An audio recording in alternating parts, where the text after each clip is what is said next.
Hi, I'm Ben, this is Benny, and today we're discussing the 6.5 by 55. This cartridge is just plain awesome.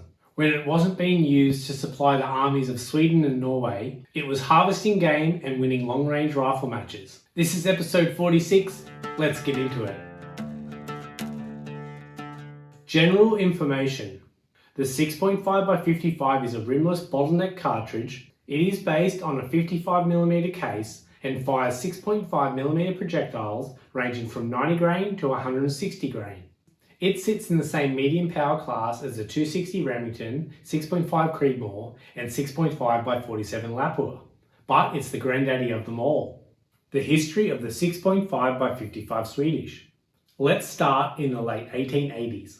Sweden and Norway were still part of the pact called the United Kingdoms of Sweden and Norway, which lasted from 1814 to 1905. They wanted a modern small bore military cartridge to improve upon the 10.15 by 61R and the 8 by 58R, which were decidedly obsolescent not long after their adoption. The Joint Commission tested several different bore diameters, and they settled on the 6.5mm projectile for its high sectional density and low recoil. An excellent choice.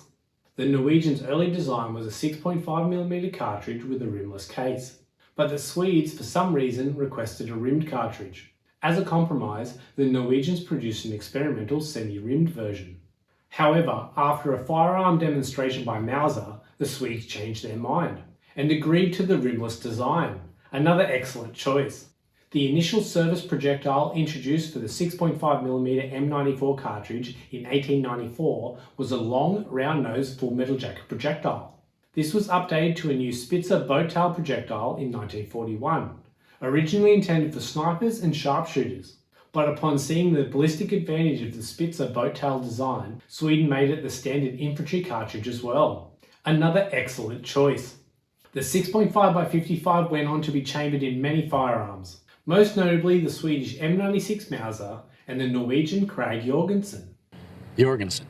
You a Bratman, Officer Jorgensen.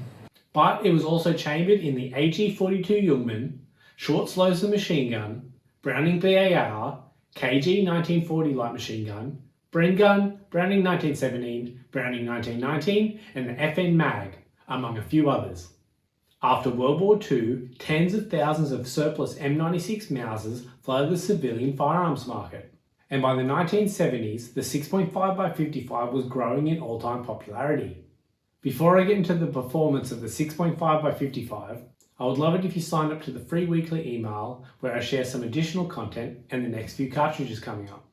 Performance. A lot of 6.5 by 55 ammo is loaded to lower pressures than what modern rifles can withstand, due to the many ancient Krag Jorgensens and Swedish Mausers that are still kicking around. But a reloader with a modern bolt-action rifle can do very well with the 6.5 by 55, with performance sitting somewhere in between the 260 Remington and the 6.5 by 284 Norma. This translates to an 140 grain projectile going approximately 2700 feet per second. Effectiveness on game. With properly constructed projectiles, it has been used successfully on grouse to moose. This is well documented by the fact that every season, thousands of moose are killed by the 6.5 by 55 in Norway and Sweden, though the 308 and 30-06 are gaining in popularity. What do I think of the 6.5 by 55? Of course I like it. The 6.5 by 55 has proven to be an extremely effective all-round cartridge, and with over 100 years since its introduction, it is still the standard round for competition shooting in Scandinavia. And if you want to directly support the channel, check out our shirts.